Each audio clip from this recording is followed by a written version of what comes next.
vous vous sentez régulièrement fatigué, vous avez des pertes de cheveux, vous avez peut-être des œdèmes matinaux avec la peau un peu bouffie, des difficultés à enlever ou à mettre une bague le matin, des règles qui peuvent être douloureuses, des cycles qui sont pas réguliers, des douleurs à la poitrine. Donc voilà, la liste est longue de ce que l'on peut avoir lorsqu'on est en carence d'iode. C'est un sujet vraiment très intéressant à développer. Bonjour et bienvenue dans Respire, Ressent, Transforme. Je suis Nadine et je vous accompagne pour prévenir la maladie, optimiser votre santé et retrouver vitalité et équilibre. Chaque épisode vous offre des outils concrets et pratiques basés sur les 5 piliers de la méthode RRT. Respiration transformatrice, mouvement libérateur, connaissance et estime de soi, harmonie de votre lieu de vie et alimentation adaptée pauvre en glucides. Abonnez-vous et commencez dès aujourd'hui à respirer, ressentir et transformer votre vie. Belle écoute! Bonjour, aujourd'hui nous allons parler de l'iode et pour les personnes qui arrivent sur ma chaîne, je vais juste me présenter brièvement. Je suis Nadine Barjokers, je suis naturopathe fonctionnelle, coach en biohack, c'est-à-dire donc la prévention et l'optimisation de sa santé pour bien vieillir, et je suis également autrice d'une dizaine d'ouvrages. Aujourd'hui je vais vous parler de l'iode. C'est un sujet très intéressant lorsqu'on souhaite justement prendre soin de sa santé, parce que lorsqu'on remarque tous les symptômes que l'on peut avoir lorsqu'on est carencé en iode, on peut se dire qu'effectivement c'est quand même un élément clé de notre santé. L'iode, si on est en manque, va se déclencher par beaucoup de symptômes différents. Cela peut être de la fatigue chronique, beaucoup de perte de cheveux, mais très souvent, il faut comprendre que l'iode, ça se fait pas du jour au lendemain. Une carence se fait sur des années. Donc, on peut remarquer, par exemple, que l'on perd des cheveux depuis des années. Et c'est très facile pour une femme de le remarquer puisqu'on a des cheveux longs. Donc, on le voit très facilement lorsqu'on se brosse les cheveux ou dans la douche. Chez un homme, c'est un peu plus compliqué lorsque les cheveux sont courts. Mais voilà, c'est en tout cas un très bon indicateur. La perte de cheveux, les problèmes de fertilité, si on a du mal à concevoir un bébé, mais également si on fait très souvent des fausses couches. Ça peut être également donc des règles douloureuses avec des cycles irréguliers, des douleurs au niveau de la poitrine. Il y a également donc les œdèmes au niveau de la peau, c'est-à-dire par exemple le matin vous pouvez vous réveiller, vous avez vraiment comme des poches en fait sous les yeux, le visage un peu bouffi. Les doigts par exemple, vous n'avez pas à enlever ou à mettre une bague le matin, mais dans la journée d'un coup tout va bien. En fait c'est l'activité, le fait de reprendre du mouvement qui va faire que les œdèmes en fait vont diminuer au cours de la journée, donc souvent en fin de matinée. Cela peut être également tout ce qui est lié à la frilosité, le fait d'avoir très souvent froid ou froid aux extrémités. C'est également beaucoup lié à tout ce qui est hormonal, donc c'est très important l'iode, notamment tout ce qui est cancer hormonaux, œstrogéniques, de faire vérifier son iode. Alors, on se supplémente pas en iode comme ça parce qu'on pense que voilà j'ai ces symptômes-là donc il faut que je me supplémente. Non, surtout pas.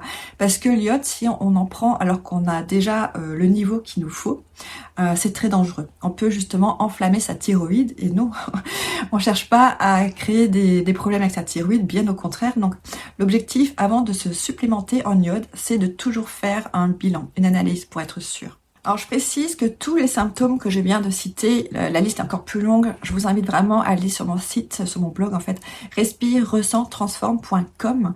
J'ai vraiment l'article détaillé, mais il faut pas oublier que tous les symptômes en fait dont je parle peuvent également être liés à un autre facteur, donc c'est pas forcément l'iode.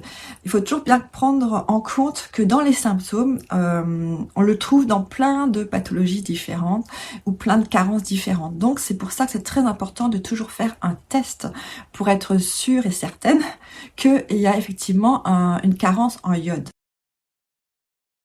L'iode est fondamentale pour la vie, elle est vraiment très importante pour notre santé. Elle va jouer différents rôles, donc notamment au niveau donc de la production des hormones thyroïdiennes, donc T3, T4, elle va avoir vraiment un grand rôle là. Tout ce qui est production donc des hormones au niveau des seins, des ovaires, de la prostate. Au niveau de l'immunité, elle va participer également à la régulation du système nerveux. Elle va également avoir un rôle pour tout ce qui est en fait les toxiques comme le fluor, le brome, pour justement qu'on ne l'absorbe pas. Donc voilà, elle a vraiment plein de rôles différents. Alors pourquoi nous sommes en carence? C'est simplement parce que on est de plus en plus stressé et le stress va utiliser beaucoup d'iode, ce qui fait que il va prendre l'iode que l'on a en soi, qui est stocké, mais à un moment donné, si on n'ajoute pas des apports, on va ne plus avoir à un moment donné assez d'iode. Donc voilà ce qui peut créer les carences, mais ça va être également le fait que nos sols ne sont plus iodés. En plus, si on n'habite pas au bord de la mer, forcément on aura également donc moins d'iode. Dans l'alimentation, on n'apporte pas suffisamment d'iode. Donc ce qui fait qu'à bout d'un moment, on va être en manque d'iode. Alors comment faire pour justement pallier à cela? C'est justement d'en amener dans l'alimentation avant d'en amener via des compléments alimentaires si on a une carence en iode, bien sûr. Sinon, on va pas se complémenter.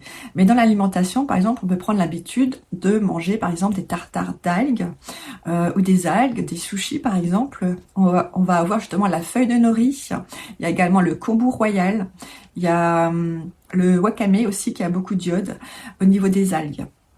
Attention, les algues doivent venir de la mer ou de l'océan pour avoir de l'iode. Il faut aussi noter que dans les fruits de mer, on dit toujours qu'il y a beaucoup d'iode dans les fruits de mer. Mais en fait, la quantité est si minime que ce sera jamais assez lorsqu'on a une carence. Donc, et aussi le fait qu'on va cuire l'aliment, par exemple faire des huîtres chaudes au four, va faire que dès qu'on chauffe, en fait, on perd tout l'iode. Donc ça, c'est aussi un point important. Alors les sels iodés, c'est toujours un plus, mais c'est pas forcément ce qu'il y a de meilleur. Alors pour pallier à ça, je vais vous montrer en fait ce que moi j'utilise. Donc là, ça c'est donc le kombu royal. Voilà, ça se présente sous cette forme-là. Ça c'est vraiment l'algue qui est le plus riche en fait en iode. L'idée étant d'avoir à peu près, je dirais, une bonne pincée par jour dans son alimentation. Là c'est des mélanges d'algues, mais toujours kombu royal avec du nori, qui est déjà en fait pas en poudre, mais vraiment en paillettes. Il est assez sec lorsqu'on le mange, donc je conseille toujours de le mettre, soit de le laisser tremper un tout petit peu avant pour qu'il soit plus doux. Une autre de mes techniques, c'est le sel. Alors ça c'est pas l'emballage d'origine, en fait je l'achète en gros. C'est du sel de Guérande non raffiné, c'est-à-dire c'est un sel qui est gris. Et je mélange dans ce sel en fait justement mes paillettes d'algues. Et donc, il y a le système, en fait, lorsqu'on tourne, qui broie en tout petit. Ce qui est, du coup, plutôt pas mal pour une utilisation quotidienne. Alors, ce qui amène également du sodium. Donc ça, c'est aussi un sujet dont je parlerai une autre fois, qui est notamment très intéressante lorsqu'on parle d'alimentation LCHF ou cétogène. Donc voilà, moi, c'est ainsi que je me supplémente naturellement dans l'alimentation, parce que il y a, pour moi, rien de mieux que de se supplémenter grâce à l'alimentation. Et c'est seulement si vraiment on a vraiment une carence avérée qu'il faudra alors envisager de se supplémenter en complément alimentaire. Parce que des fois l'alimentation n'est pas suffisante, donc des fois on n'a pas le choix. Mais voilà, ça c'est intéressant du coup de se supplémenter ainsi dans son alimentation, mais bien sûr on vérifie toujours. Si maintenant on a trop de iode, là par contre il faudra justement arrêter de se supplémenter via l'alimentation, mais surtout bien surveiller sa thyroïde, parce que l'iode en fait enflamme et crame en fait la thyroïde, et si c'est sur une trop longue durée, on pourra plus rien faire à un moment donné, donc ça peut devenir assez grave. Je voulais juste ajouter un point sur la grossesse. Pour moi, c'est quelque chose qui me touche énormément, la grossesse, parce que peu de femmes savent à quel point c'est important de revoir tous ces minéraux, tout ce qu'elle a, pour faire le plein avant d'envisager de tomber enceinte. Pourquoi? Parce que c'est très très important.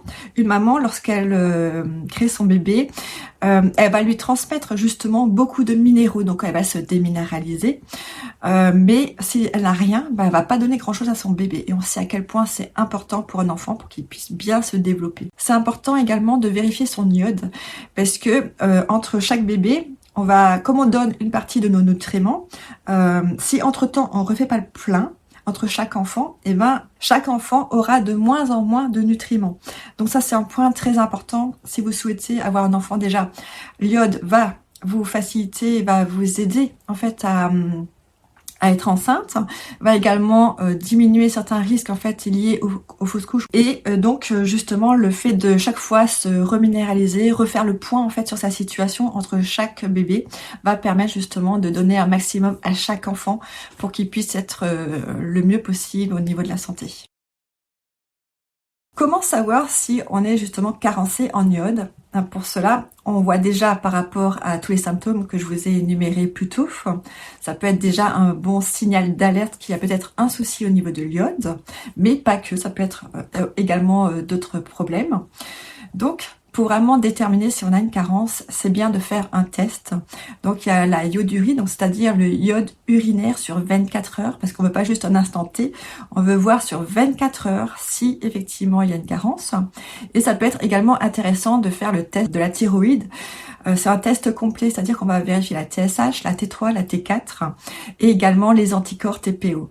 Ça peut être vraiment très intéressant de les faire et peut-être pourquoi pas également la reverse. Si on ne fait pas les analyses, on peut également faire le bilan. Donc c'est l'anamnèse qu'on fait lors du premier bilan en naturopathie fonctionnelle qui va permettre justement d'évaluer donc le mode de vie, l'alimentation, son hygiène de vie, tout le bilan hormonal. Donc voilà, il y a pas mal de choses. C'est pour ça que ça prend 1 heure et demie quand même de faire les tests parce qu'il y a beaucoup de questions, parce que ça va nous permettre justement d'élargir, de voir un peu les antécédents pour pouvoir se dire ok, il faudrait vérifier tel ou tel point sur la santé d'une personne, et c'est un bilan qu'on peut faire bien avant de faire les analyses.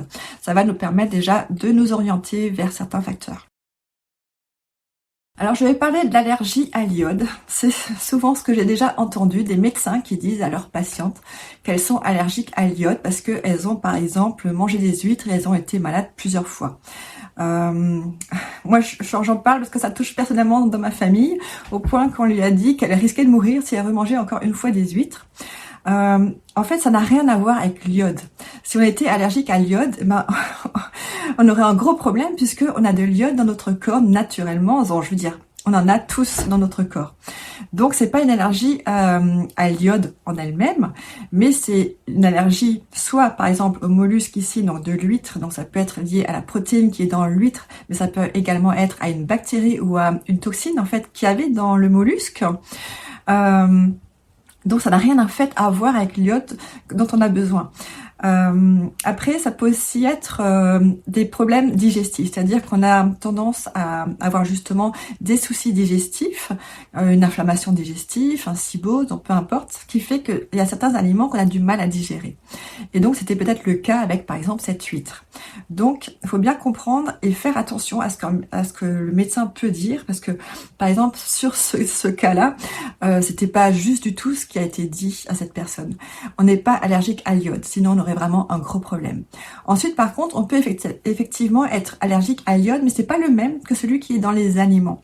C'est par exemple l'iode de contraste lorsqu'on va passer un scanner, ou la bétadine, où là c'est plutôt à la povidone qu'on est allergique, pas à l'iode, non, la bétadine. Donc voilà, il faut chercher des fois un peu plus loin que se dire que oui c'est l'iode, parce que non, nous ne pouvons pas être allergiques à la molécule d'iode chimique. Voilà, j'espère qu'avec cette vidéo vous comprenez un peu plus à quel point c'est important de vérifier son iode, parce que c'est vraiment indispensable pour être en bonne santé. Il ne faut pas en avoir trop peu ni trop, il faut vraiment réussir à être bien dosé. C'est vraiment un élément fondamental. On fait très attention à ça. Si vous avez des questions, n'hésitez pas à me les poser dans les commentaires. J'y répondrai le plus rapidement possible. Si vous souhaitez une consultation avec moi, n'hésitez pas à aller réserver votre consultation sur mon site, sur la page d'accueil respire-ressens-transforme.com. Il y a également différents programmes en ligne si vous souhaitez justement aller un peu plus loin. N'hésitez pas à me mettre des petits plus, des petits pouces en l'air si jamais vous avez aimé cette vidéo, si elle vous a apporté des éléments que vous ne connaissez pas. À partager également cette vidéo parce que ça me permet de faire connaître davantage ce sujet, et à vous abonner à la chaîne si ce n'est pas encore fait. Voilà, je vous souhaite de passer une très belle journée, prenez soin de vous. À bientôt, bye bye.